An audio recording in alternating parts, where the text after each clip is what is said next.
Good evening, YouTube. DutyRon back in again with another crime night for you, ladies and gentlemen. We're here on St. Patrick's Day, wishing each and every one of you a happy St. Patty's Day from my house to yours. I have a special show for you guys tonight. We're going to be talking with two special guests. One of them you guys know, and the other you're used to seeing him and his wife in the chat. I'm going to introduce them in a moment, but I want to say a special thank you to all of my Patreon supporters and channel members and all people who positively interact with the DutyRon family. You guys are tremendous. You're a wonderful group of people. I couldn't be any more happy and humble to have each and every one of you and call you guys part of the family. Today, I took the liberty of sending a fruit basket to retired Sergeant Melinda on behalf of all of us to wish her well. She suffered some severe seizures last week and was hospitalized. So I sent her a fruit basket and some flowers on behalf of the DutyRon channel. So I want to say special thank you to you guys for being able to provide that for retired Sergeant Melinda. I want to say thank you to the moderators, everybody who does the heavy lifting here when we speak about these difficult topics. And tonight is another one of those difficult topics. We have two incidents that happened 2 days ago in Nashville. Nashville Metro Police had one fatal shooting incident and a second non-fatal, but where they had to use firearms to detain and stop a threat. One officer was shot and killed the perpetrator in one incident, and the second one was a female who was coming at three officers with a machete-style axe, and she was shot and wounded and survived her injuries. We're going to talk about that tonight with two professionals. If you suffer from PTSD, I beg of you, please do not stay for this because it may trigger some PTSD for you, ladies and gentlemen. So I'm giving you that fair warning. If you suffer from anything like that, I recommend that you just step out now and maybe come back towards the end while we're having a good time. But before I get into showing you some videos, I want to introduce my guest. First and foremost, we have returning to the show. He's almost like a co-host to me. Sergeant Bill Cannon, a 27-year veteran of the NYPD. He is retired from Manhattan North Homicide. He is a tremendous friend of the DutyRon family. Thank you so much, Bill, for being here. Great to be here, Ron. I had to take off from my imbibing on St. Patty's Day, but that's okay. I don't see anything green about that. Hopefully that means you have a green top hat on or something stupid like that. But yes, thank you, Bill, for taking out some time. And him and I spoke about this behind the scenes, and I was like, "You think it's not right to go St. Patty's Day?" He goes, "We're all on lockdown. Everyone's inside. Let's do a video." So thank you for pushing me, Bill. You're definitely a brother in blue, and I appreciate you. MJ Doris, thank you for the super chat. That's a $10 super chat. She said, "Let's help for the fruit basket." Thank you so much for the $10 super chat. Greatly appreciated. Hello, Beth Higgs. Hello, Debbie Hart. Good to see you. Thank you, Kacheta Golden. Wow. SW Desert. Diane Butler. That's my neighbor across the street. She usually throws pebbles and rocks at my windows. AJ About Justice. Matty Boy Sully. Hoorah. Thank you. Happy St. Patrick's Day. There is a true Irishman, Matt Sullivan, Matt Sully. Karen, 56, is from Ireland. Thank you for being in here. I want to introduce, and Bill, he's no stranger to any of us. He's a supporter of Police Off the Cuff. Him and his wife Richella are always in the chat. They support me. They support all the great people. He's a retired NYPD lieutenant. Lieutenant Pete Pranzo, welcome to the live stream. Good evening, and thanks for having me on, DutyRon, and hello to Bill, and happy St. Pat's Day to everybody out there. Yeah. I tell you, when I told Bill that I was going to have you on, and I said, "Hey, Bill, would you mind coming on with us and hanging out?" He's like, "I'd love to." What are you kidding me? Lieutenant Pete's a legend. What are you kidding me? It's like he would be insulted if he wasn't. He'd be like a celebrity here. So, Pete, you spent 21 years in the NYPD in the tougher days during the 70s, right? Let's talk about you started in actually 1968, 4-3 of 68. That's the good old 68 class. You policed the great 70s and late 60s, and 21 years. The 3-2, the 2-6, the 7-1. You survived the Gambino crime family $35,000 hit, and then you retired out of street crime, the elite street crime unit. Talk about your career in a little bit of a condensed form here. Well, I tell you, I started like in 1968, and the country was divided at the time, and we had very, very little training. They just were trying to put as many young cops on as they could to stem the sort of the riotous situation they had across America, and it was spreading, and New York was heavily involved in it. I was out of the academy in just a few days. We went on the streets because Martin Luther King got shot on April the 4th, one day after I got on the job. So within 3 or 4 days after that, we were on the street. And from there, I was assigned to the Queens Task Force a little bit, and then went to the 2-6 precinct on the West Harlem, where they had a lot of shootings and things, and got involved over there a bit with the residuals of the Black Liberation Army, where they shot 2 of my comrades, Tom Curry and Nick Benetti, and stayed there a few years, pushed off to Brooklyn, and then in the 7-1 precinct of Brooklyn, and that was a busy shop at the time, still is today, I'm sure. Right. And from there, got promoted and went to Central Harlem, the 32nd Precinct, where I started the Narcotics Task Force. Right. And that's where we sort of got involved with the mafia families, Gambino families, and the task force. We really had the first the first diverse team in the NYPD history, where I had the Black, Hispanic, and the white cops working together. And we worked with some famous community leaders, one in particular, Rita Webb Smith. And we wound up over there in about 5, almost 6 years. We wound up taking up about 8,000 arrests off the streets and out of the buildings, and got involved in some shootings, of course. And the guys were all awarded some different good things. And then from there, got promoted to lieutenant, and worked my way into street crime, that citywide anti-crime unit. At that elite team, one of the best cops, including Bill, was in that unit. Oh, yeah. And I know you, DutyRon, you work with some of the people from that unit, and you were sort of an adjunct to it. And Bill was a young fella back then. I think maybe a couple of years on the job. You know, right, Pete, if I could interrupt you, Pete had those gross mutton chop sideburns, and I think the patrol guide procedure that you weren't allowed to have gross mutton chops was written on his behalf. Because of Lieutenant Pete Pranzo. That's right. Oh yeah, the full chops. See, he's not even denying it. No, it's all true. And I even had hair then too. I had the hair sticking out of the hat. Oh God! That's right. But, I want to show everybody. Blondie, thank you for the super sticker. Thank you for the $10 super sticker. I turned my volume up so you guys can hear me. Now I'm shouting into the microphone. I'm going to be sounding overmodulated, and now it's the lesser of two evils. Lieutenant Pete Pranzo has a book, Harlem Raiders. I'm going to go solo screen for a second, gentlemen, so excuse me while I promote you. So here's the book, Harlem Raiders by Peter J. Pranzo. This is a 330-page book, 330 pages, and he signed page 3 for me. I want to just show you how he signed this page, though. It's a novel within a book. So thank you for that, Pete. I'm honored to receive this book from you. And not only did he sign it, he put a note, a really heartfelt note in the front of it, taped it. But look at a young Peter Pranzo. I think he was a lieutenant there. Hold on, let me look. Yes, LT. I see the lieutenant shield. So that's Lieutenant Pete Pranzo, and he got looks like some writing here from one of the, I think that was Mario Biaggi. So House of Representatives. This is going to be a great book. If you want to go over to Amazon, I believe you could pick this up, right, Pete? On Amazon. So this is his book. He signed it and wrote me a. Here, I want to show you the letter. I won't let you read it, but what a gentleman, you know. And it was nothing but complimentary. So thank you so much for that, Pete Pranzo.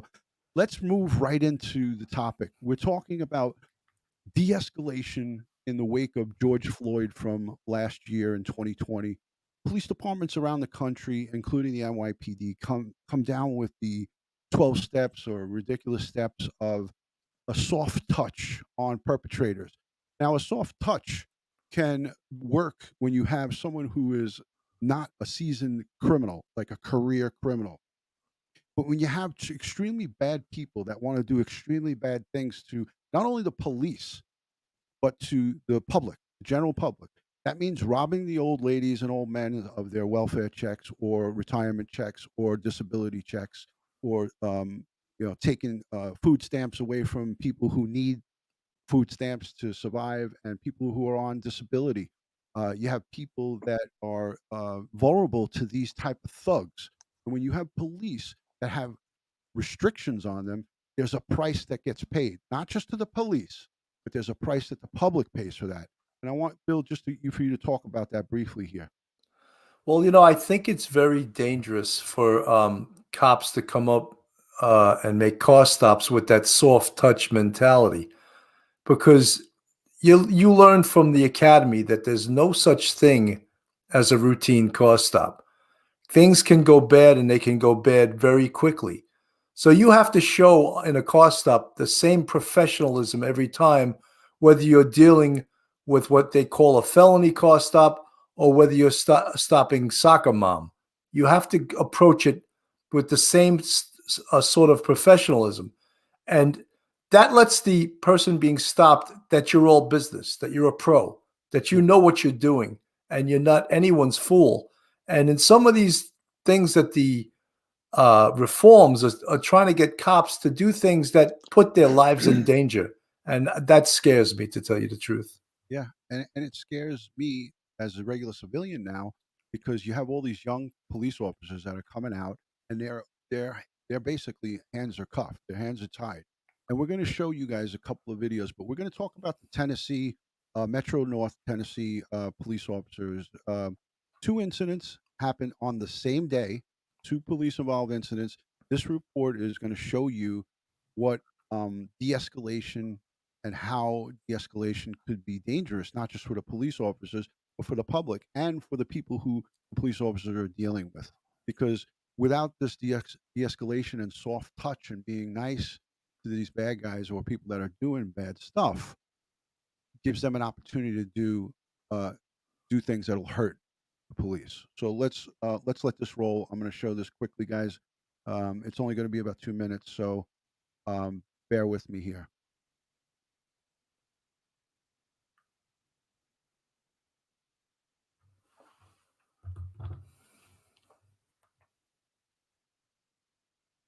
Footage from both of those revealed officers tried to use their taser.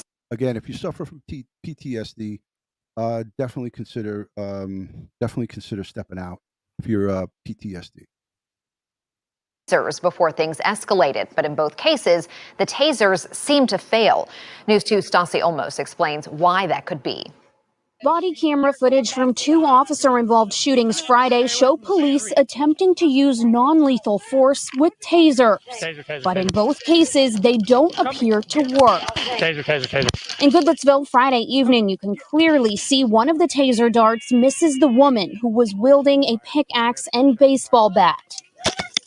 In North Nashville Friday morning, the officer shoots the taser darts at the woman repeatedly, yet she never appears to stop moving. From watching videos still about police officers involved in confrontations across the nation, we're seeing that a whole lot. Bob Allen was an officer with MNPD for 35 years, training on tasers for 23 of those years.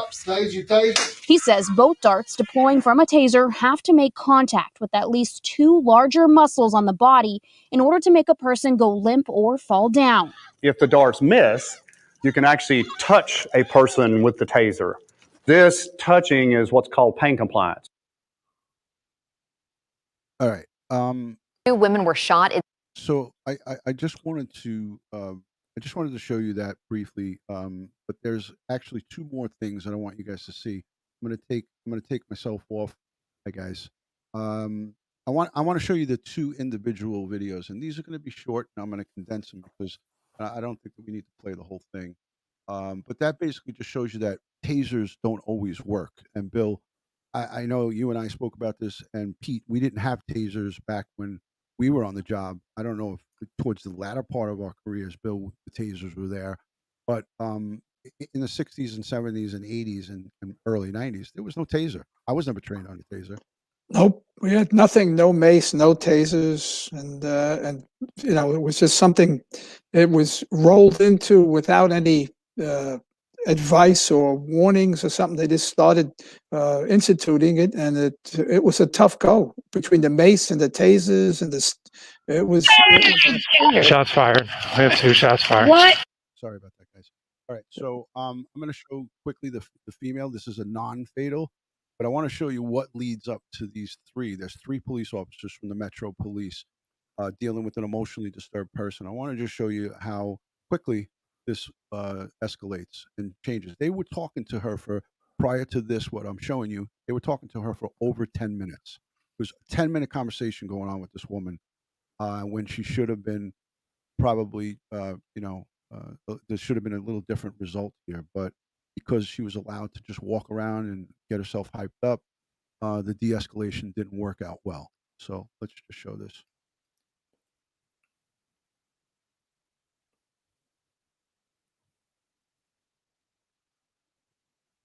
Kill you, all right? Nothing like that's gonna happen, all right? Put 1 down for me. I'm not putting anything down until you're Okay. This will be hold up until y'all fucking kill me. Then I'll be rest in peace, whatever.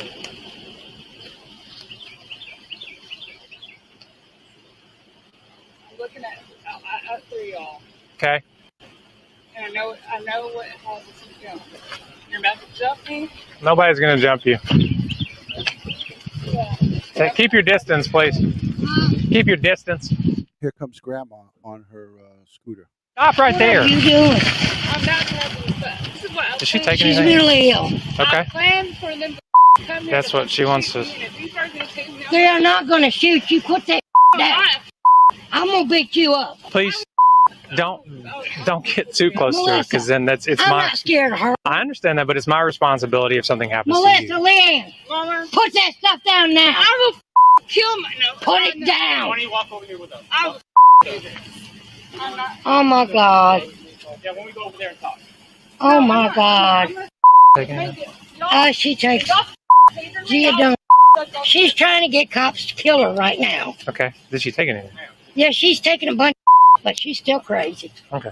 Oh Jesus! I just got her out of the hospital on the 8th. Well, we're gonna get her. We're gonna get her help. We're gonna try to do. Oh, We're my not gonna. We're gonna resolve it peacefully. She's a good kid. She just messed up in the head. Oh my God! We're gonna resolve it peacefully. That's because of all this shit. I'm I sick don't of want to it. go that route, though. Everything is That's just delusional to her. That's just gonna agitate her. Melissa. Sorry, Mom, but I'll be resting in peace with Jesus in front of us. Yeah, not gonna happen. Again, not gonna I'm happen. dying. This happens real fast. It's going to happen in like 20 seconds here. Melissa, We're getting the listen. whole neighborhood. Melissa. I'm gonna off. Shoot me. Dispatch any available unit out on this. 23. Please hold the air. Still, we're gonna stand off with her. 10-4. And I have planned all this. You Listen. fucking suicide by cop, and I'm not done. Hey, Benjamin. Whoa. Easy, ma'am, back away from her. Don't do Back that. away from her. Back away from her. I'm gonna take the key out of this thing, okay? That. Ma'am, please. Negative. We're working on Get it. backed up. Just You're going back to the Backing hospital. up. Let's get back up. stay away from the Ma'am. street. I'm backing up. Y'all say. Taser. Come get. Jesus Christ. I know you didn't kill her. Shots fired. We have All right, so that was a whole mess right there. Basically, he deployed the taser. That was the mother. I said the grandmother, but it was her mother because she called her mom. She was saying the whole time, "I want to be suicide by cop," and that went really quick, really bad. And you see, he tried to deploy the taser, it missed, and then she came at him with it up and over her head. What's your thoughts on that, Bill? You know, it never looks pretty. No. But by the rule of law, they used deadly physical force when the threat of deadly physical force was being used against them. Do you ever want to kill an emotionally disturbed person? No, because so many people are going to second guess your actions. But the number one action for a police officer is to go home the same way he showed up to work. And that's alive to his family, you know. Yeah. And Pete, I know you would concur with this as a lieutenant.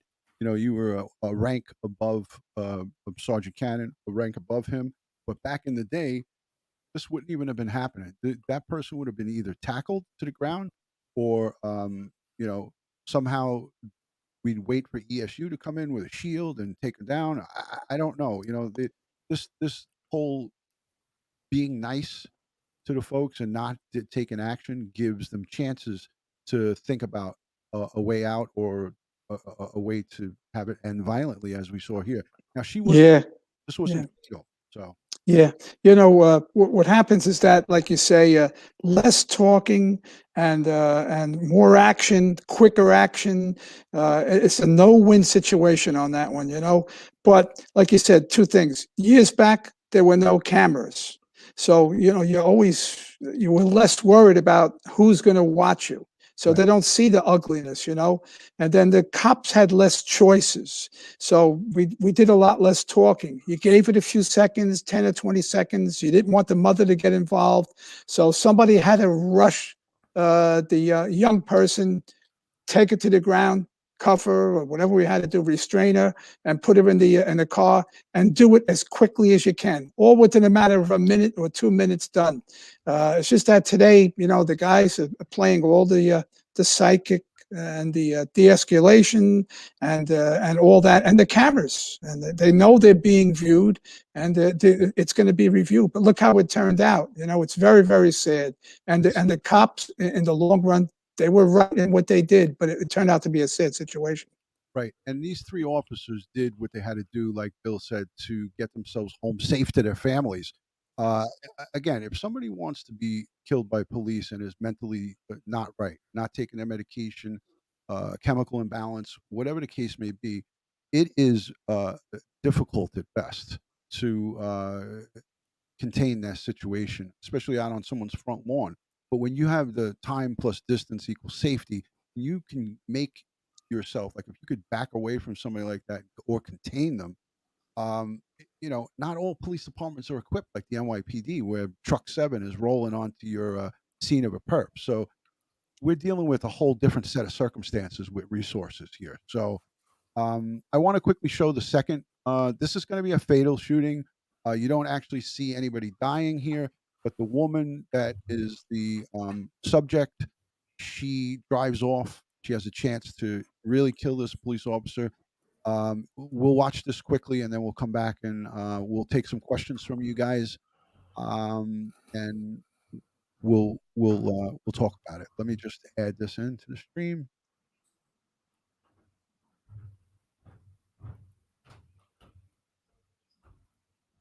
There we go.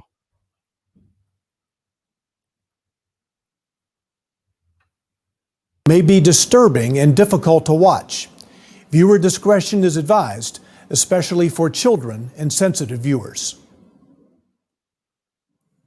Just after 9:30 a.m., Field Training Officer Josh Baker from the East Precinct was patrolling in the area of Brick Church Pike and Ewing Drive when he spotted a black 2015 Chevrolet Camaro.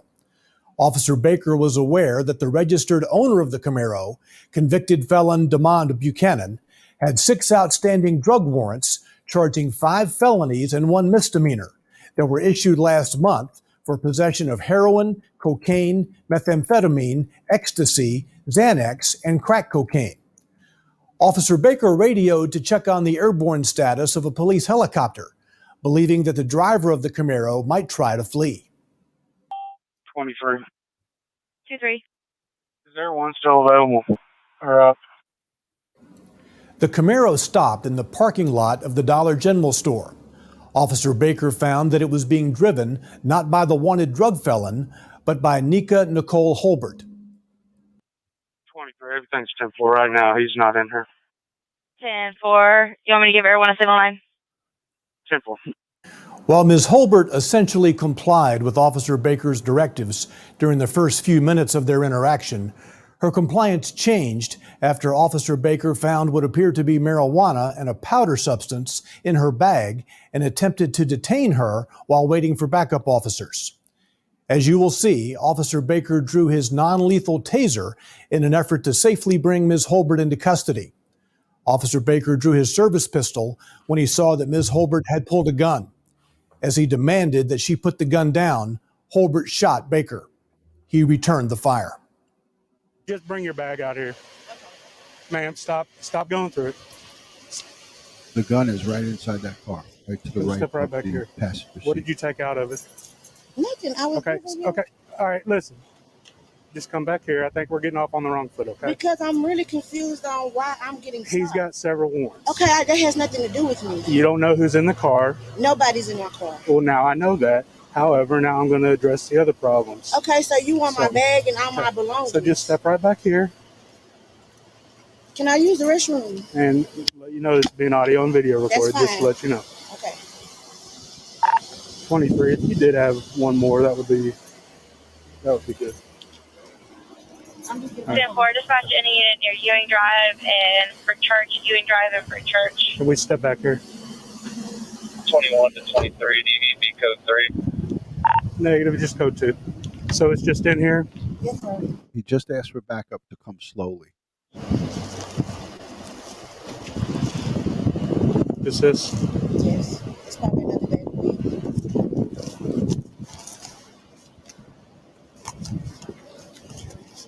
Hey, Mom, I need you to come to Alpha Trinity Lane right here where Seco is, the Dollar General. 23 to I 25. just got pulled over because the my name is on the car. And we wanted to know if he was in the car, but he's not in the car.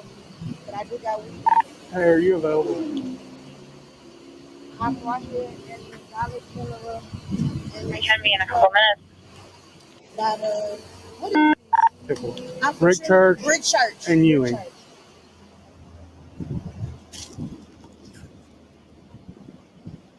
13, can I have you starting around? You're about 4 minutes away. Disregard, actually, disregard on that.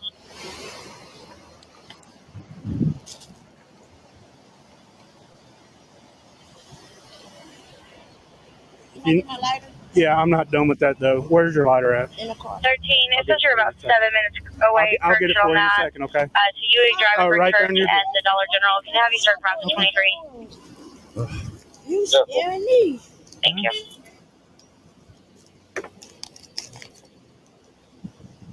He just found a bag of white powder, so now he decides he's going to arrest her.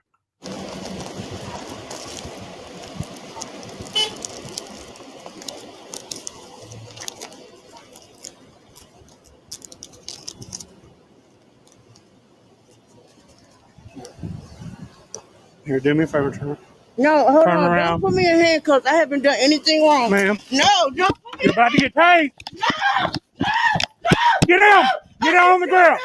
Down on the ground!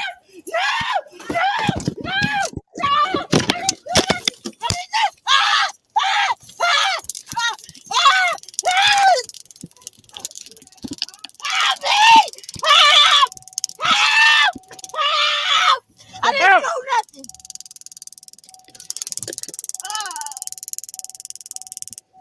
Step out. Ma'am! Put the gun down!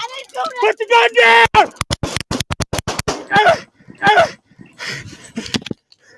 22 shots fired! Shots fired! 10-4, 13, keep at that code 3.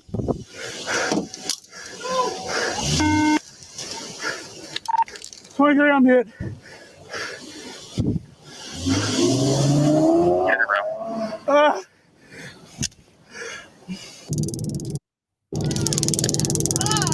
This is a look from the Step out. dashboard. Ma'am!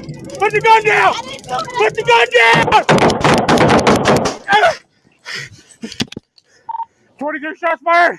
Shots fired!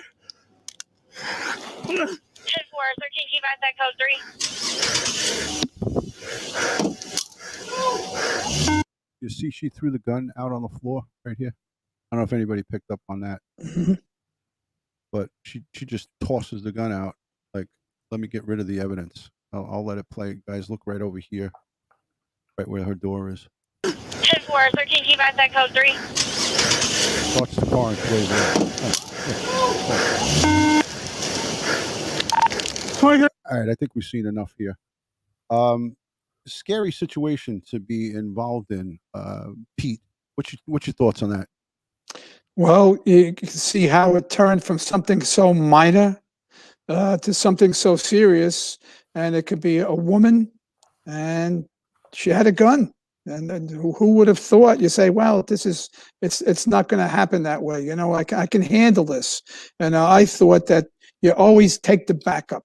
You know, if you got something and you think, and especially if you're going to make the arrest, if you got a few seconds, you lie to her. I just want to check a few things out, and I'm going to let you go. You're going to be on your way. Just lie to her until you get some backup. You know, and then the other thing was, it just shows you how it can escalate into something so unfortunate. But he did the best he could under those circumstances, and he was patient with it, and that's it. So, and you know, you're handling a person who doesn't want to go, that has a gun, so you got to get that feel for it right away. And but he's by himself, and it's unfortunate, you know. What it is, Lieutenant Pranzo, is that this whole department was trained in that De-escalation of force. Thank you. I was looking at my pad. Thank you, Bill. De-escalation of force, and the police commissioner, which we won't see because I'm not going to play 35 minutes of a press conference. The police commissioner praised him for utilizing de-escalation here. Back in the old days, not even in the old days, back a year and a half ago, this woman would not have been free to go through her car like that. Don't forget, there was a 40 caliber handgun that she shot him with inside that car during that whole car stop. So what the civilians watching this might not realize is that during the whole interaction there, she had an opportunity to shoot this officer numerous times because she was fumbling from the get-go. Once you know that someone's fumbling with someone with a get-go, what's to say that what's the harm in taking a person out and putting them in cuffs for your own safety? You guys are both bosses. You know that that is on the table, and it's well within our right to do that. He didn't do it, and it almost cost him his life. Now this cop was in no shit. You know, I'm nobody to start talking about physical fitness because I'm overweight myself. But this guy is at least a 400-pounder, and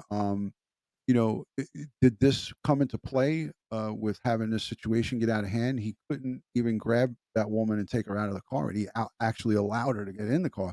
Now it's easy for us to, on Monday morning quarterback stuff. I'm not here to do that.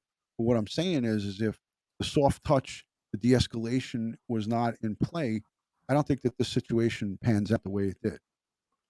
You know, Ron, if I could just say a couple of things. First of all, the first thing is that when he ran the car, it came back with 5 warrants. Right away, that's a felony car stop, right? So you don't have to pull her out of the car yet. Get back up there before you pull her out of the car. That's mistake number 1. Mistake number 2 is, why was he focusing on the bag? Get the bag. You take possession of it. Don't go through it. Ma'am, license, registration, insurance card. You don't have one? As I understood, she had numerous suspensions. Okay, step out of the car. Cuffs on right away. Handcuffs, you're under arrest right now. Yeah. Why, you know, what he let her do, make a phone call, you're letting perps call for backup? That's in essence what she was doing. Then he lets her light a cigarette. What? No smoking cigarettes. He even said, "Can I go to the bathroom?" Right, because which lets you know as a police officer, she's playing possum. She's trying to get away because there's something bad inside that car. And he never took possession of the keys either. Get the damn keys, lock the car. She wouldn't have been able to go back into the car. Then once back up, first of all, as you said before, Ron, I would have cuffed her right away because I could tell she was playing possum. And if anyone questioned me later on, why did I cuff her? For her safety and my safety. The car had 5 warrants, and guess what? You ever heard that expression, birds of a feather flock together? 100%. You think that her boyfriend had 5 warrants? You think she's a good guy, a good girl? No, I don't think so. Yeah. And that's, and that assumption is 100% on point because, like you said, birds of a feather flock together. And we know this from doing the job. Pete, you know the story. You were street crime. When I would go and do a warrant in a house, search warrant, and I would take in, everybody would go. It would always be, oh, I didn't know that he had a kilo of coke in the back. Right. I didn't know that was there. Okay, so you're living in the house with this guy, and you didn't know that there was a triple beam scale in the background in the back room, and a bunch of baggies to bag up all your stuff. Come on, hey, yeah, come on. Yeah, So exactly, Ron. You know what it is that I kind of thought he wasn't thinking ahead, like Bill said. He just made some wrong assumptions, and like his first mistake is get the backup on the scene. That's the first thing you do, get the backup, and then it's the other thing is that when she gets back in the car, you better have your gun out because now things changed radically. Right. So and like Bill said, and I don't know physically if he could have handled her and cuffed her. Right. It might have been a tough go for him. It might have, who knows? But he wouldn't have gotten shot. And Pete, when you talk about professionalism, part of professionalism, and thank God this officer is going to be all right, as I understand. But when you talk about professionalism, part of professionalism is staying in shape, because these people on the street are trying to hurt you, and you better be able to defend yourself. And if defending yourself, you can't even get up off the ground because you weigh 400 pounds, that's not good, you know? Yeah, exactly. And he put himself into the situation. Well, if you're like Bill says, the guy is not in that kind of shape, and to take that kind of action and to say, well, now I'm going to lock you up. This guy being overweight like that and by himself, that's a tough go, because I don't think she was going to go that easy. That's my opinion. Right. And then even if she didn't have the gun, this woman wasn't going to go. And then the idea is it turns into, okay, here's a car stop, but you got to think in your head, every car stop, I don't care who it is, the little old lady, whatever it is, every time you stop a car or stop somebody on the street, you got to be ready to at least think deadly physical force. It could change in a heartbeat, which had happened here, In seconds. And Bill, you had a great guest on your show last night who highlights all the gun collars throughout New York City. And we had what? It was how many gun collars? It was 813 gun collars since the first of the year in New York City. So since January 1 of 2021, there's 800 plus gun collars. And I would put those numbers up to any numbers across the country about the ratio of guns taken in without people getting shot and killed with those guns being taken off the street. I would love to see those numbers, but I know for a fact that the numbers are very low on the amount of people who are either killed or hurt. A lot of those, majority, probably 95% of those guns that were taken off the street were taken off the street without one bullet being fired. 100%. Yep. Okay. So for the people that talk and poo-poo New York City police officers and that we're too aggressive and that we're, and that we're rogue and that we're corrupt and we're this and that, if anybody that's listening to this replay or anybody that is here in the chat feels that way, I would say this: I'm not for you and you're not for me, because I know the great work that our men and women of New York City Police Department and the police departments across this great country and outside of this country, the general consensus is 99% of those men and women that go out there every day put their lives on the line and do the job, do God's work, as we call it, and they do it in a professional way. At the end of it all, we want to get home to our families. And if you have a problem with us using force when force is necessary, then that's on you. Go do the job. Strap on the bulletproof vest, strap the gun on, and come out for a ride along. And you'll probably wind up yourself in the back of an RMP for one night in the Bronx or Brooklyn or out in the 5 boroughs. But that's well said, DutyRon. When you talk about all those guns being confiscated in New York City and around the country, that they're all doing the same thing, but especially in New York, they completely threw out the bail system. The criminal justice system is ridiculous, and everybody knows you can carry now because you're not going to get any time. It used to be a 5-year deal. You were in for 5 years. You used that gun with a crime, you could do up to 10 years. Right. Now you're doing nothing. They're letting them out, and everybody knows that. And Bill will tell you, and Ron, that years back when we were taking everybody was getting, so to speak, stop, question, and frisk in situations and car stops and responding to crimes and all that. What happens is that they knew you don't carry a gun in New York City. And that's why the crime went down in the later years when you guys were finishing up. The crime went down, less guns on the street because everybody knew they were going to jail. Today, no jail. Hey, Lieutenant Pete, remember that expression? Everybody goes when the whistle blows, right? That's exactly right. And you took everybody. Everybody. That's right. Within earshot. A gun in the car, everyone in the car went for that gun, Good. right? That's right. When you got the car stopped and you got the gun's on the floor. Okay, we'll take everybody. So you took And 5 for Lieutenant Pete, one gun. the kings of the car stop was street crime. And the Street very crime. first thing they would say is, give me your keys, or put That's your keys on exactly the roof right. of the car. And then you take possession of the keys until you either lock them up or you let them go. This way they couldn't do anything fugazi, right? That's exactly right. Street crime with the go-getters. Let me just say quickly hello to people in the chat fast. There's 250 people here. I want to say thank you to the super chatters. Tina Garrett says thank you all for your service. Thank you, Tina Garrett. Much love and respect, and thank you for being a channel member. I missed another one because it went away, but Michelle Reese, $5 super sticker. Thank you so much. Listen, guys, I'm not saying this to be a hard ass. I'm just telling you that, you know, between the three of us, 80 years of policing, um, we've seen the ultimate sacrifice that gets paid by various men and women of the NYPD and all across our great nation. So these men and women go out there and put their lives on the line for complete strangers. And we did the job. So we could talk it. We walk the walk. We talk the talk. Bill, you showed on your show yesterday the diaphragm law here in New York City. We can't go around the person's midsection. You can't come up and grab them by the shoulders. There's a whole bunch of restrictions. I'm going to show a quick 1 minute 40-second clip that you showed on your podcast last night. This is New York City. This is live actual footage. It's through our New York City PBA. This is a male and a female officer, NYPD. They had a man with a gun. I don't think they knew he had a gun. Bill, do you know the background to this? I don't know the background. I'm not sure that they knew, but I think during the pat down on the ground, they felt the gun. Right. And then he got up. Yes, he got up and tried to run. Yes. Let's play this. So this is in New York City. I think this is looks like it's in Manhattan, probably somewhere in it's not Park Avenue, I'll tell you that. So let's play this quick for you guys. I'm going to go full screen on it.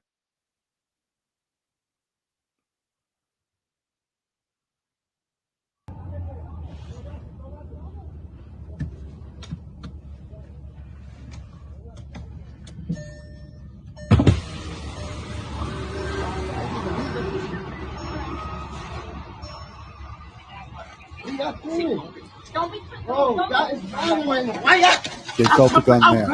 She's grabbing out a gun. Why y'all jumping out grabbing me? We got don't fucking move.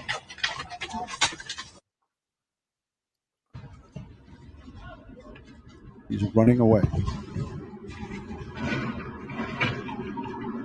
It's a female cop taking him down.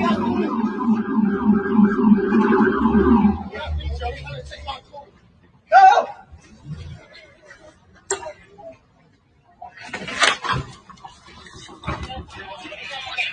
Give me your fucking hand. He's got a gun? Give me your fucking hand. Right here. You got a gun? No.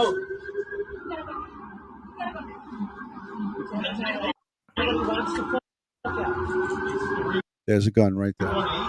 See it right there? I stopped it. They asked him if he had a gun. He said no.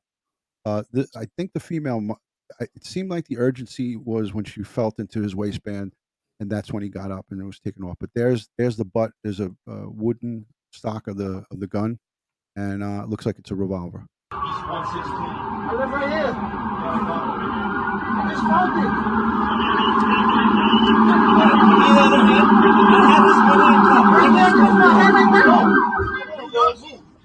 All right.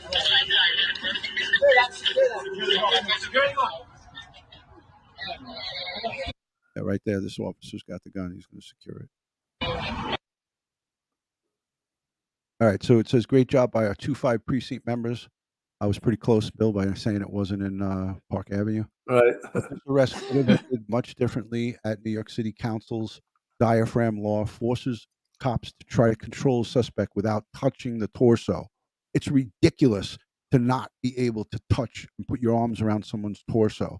when that fails, it's a dangerous situation for all involved, especially when the suspect has a gun and is running away. Um, this is thank you, Bill, for suggesting me to play that because I wasn't gonna. But yeah, that shows it all right there. Two police officers stopping this male.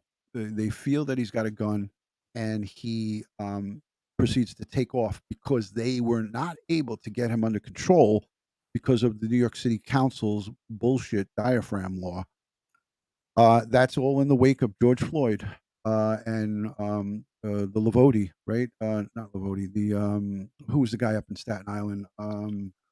Pantaleo. Pantaleo. Eric Garner. Garner with Pantaleo, yeah. Right. On a Garner situation. I don't know why that came up into my mind, but so this is a situation that we have our genius politicians, the geniuses that will never go out and do what that female.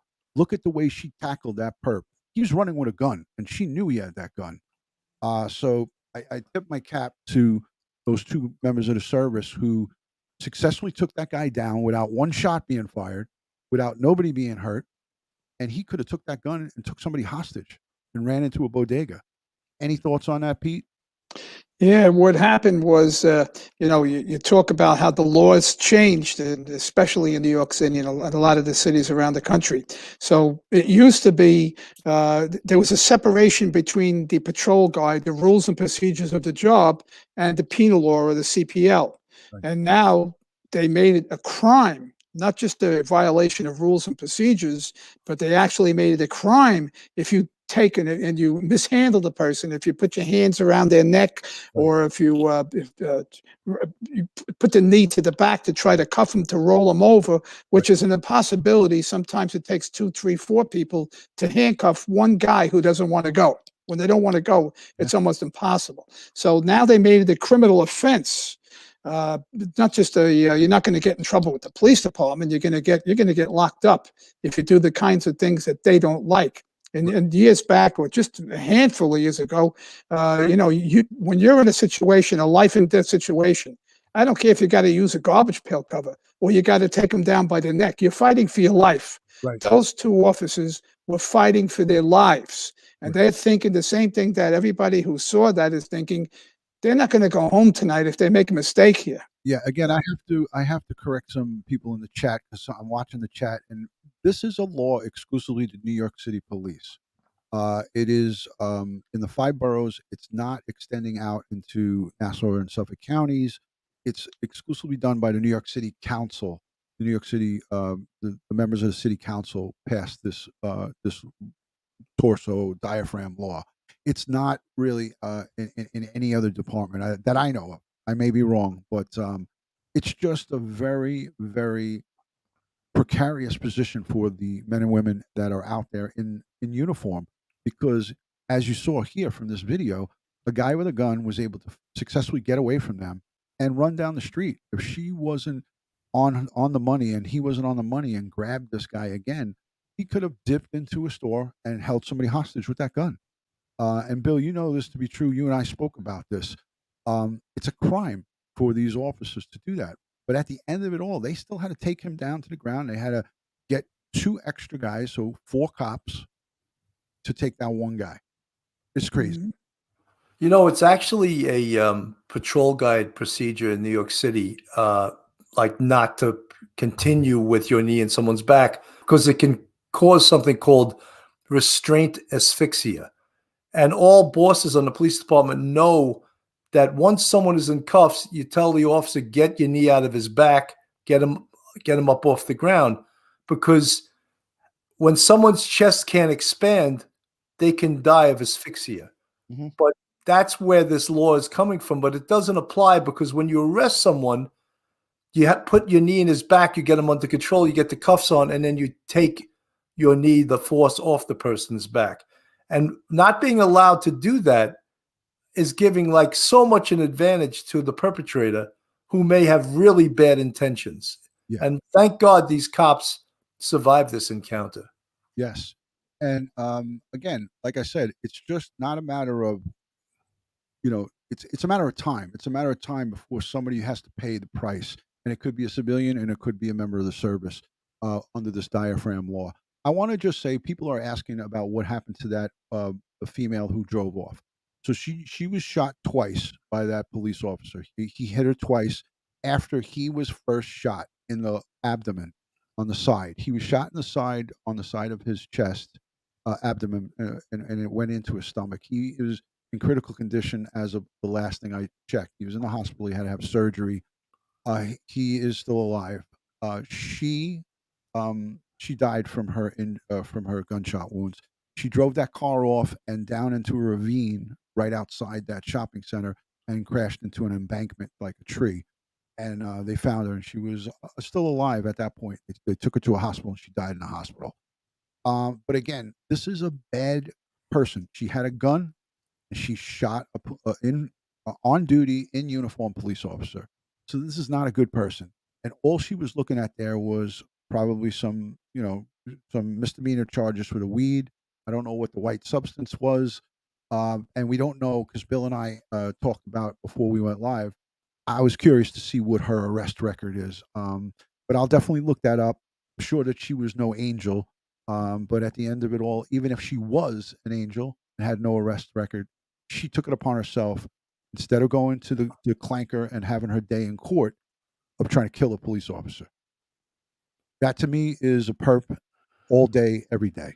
So again, I want to take some questions from the chat. I want to say special thank you to the channel members, the Patreon supporters, and everyone who positively interacts. 230 people still hanging out here in the chat, listening to a couple of old folks, retired cops talk about shop talk. But this is a serious shop talk because we have a situation. We're going down a path. We're going down a street that's not going to be good. It's going to be bad for everybody. It's not just going to be bad for the police. It's going to be bad for the public, the good, honest citizens.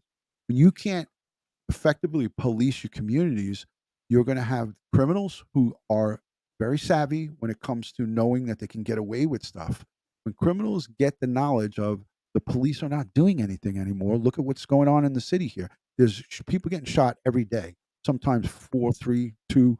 There's multiple people getting shot every day here. And if you listen to the New York news, and you could do that from wherever you are, you would be very surprised at what's going on. And those are savvy criminals who know that the NYPD has a soft touch. And it's not because they want to have a soft touch. It's because they have to have a soft touch, because it's the difference between them going home at the end of tour or going to jail. So the way these laws are written is going to be a very bad thing for the people who reside in the 5 boroughs. And that's why I'm glad I don't reside in 5 boroughs. Any final thoughts, Bill? It gets back to professionalism. And when you're a sworn police officer, you have to take the job very seriously. And part of the seriousness of the job is to stay in good physical condition. And believe me, if the cop in this situation was in good physical condition and handled himself in a more believable way, she wouldn't have tried the crap that she tried. She would have been intimidated. And, there's a lot to the fact that perpetrators should fear the police. All this community policing crap stops once you're doing a car stop, and your goal every day should be to go home the same way you came to work. And those are my final thoughts. And I hope that this officer survives this.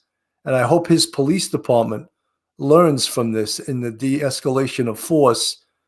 It can be nonsensical in certain incidences. And I'd just like to say one thing. I read that some attorney was saying, why was he going through the bag? Did he have the right to do that? I questioned that too. Was like, why was he focused on that bag? Take control of the bag. Get her to the back of the car. Don't worry. Once you didn't feel a gun inside that bag, don't worry if there's drugs in there.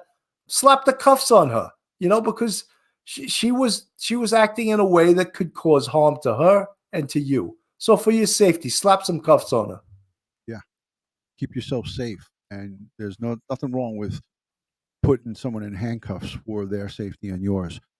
Pete, any final thoughts before I take a couple of questions from the audience?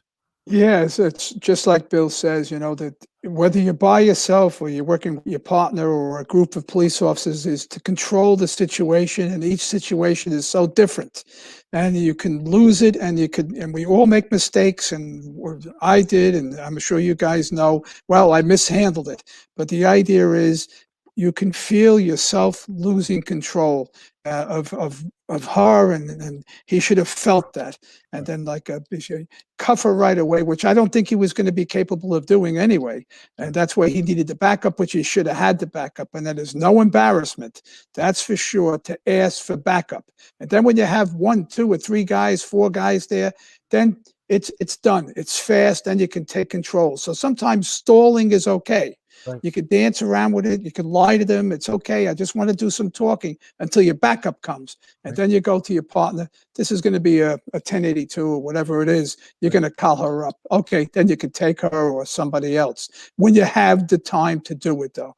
But it turns out these situations, you think they're minor, and those are the ones that turn out really very terrible. And it's another side of police work that we see today because of the cameras. You never saw this. Years ago, you didn't see this side of police work. Today, everybody sees everything, Very well said, Pete. Thank you so much. I'm going to go solo for a second because I'm going to give my final thoughts.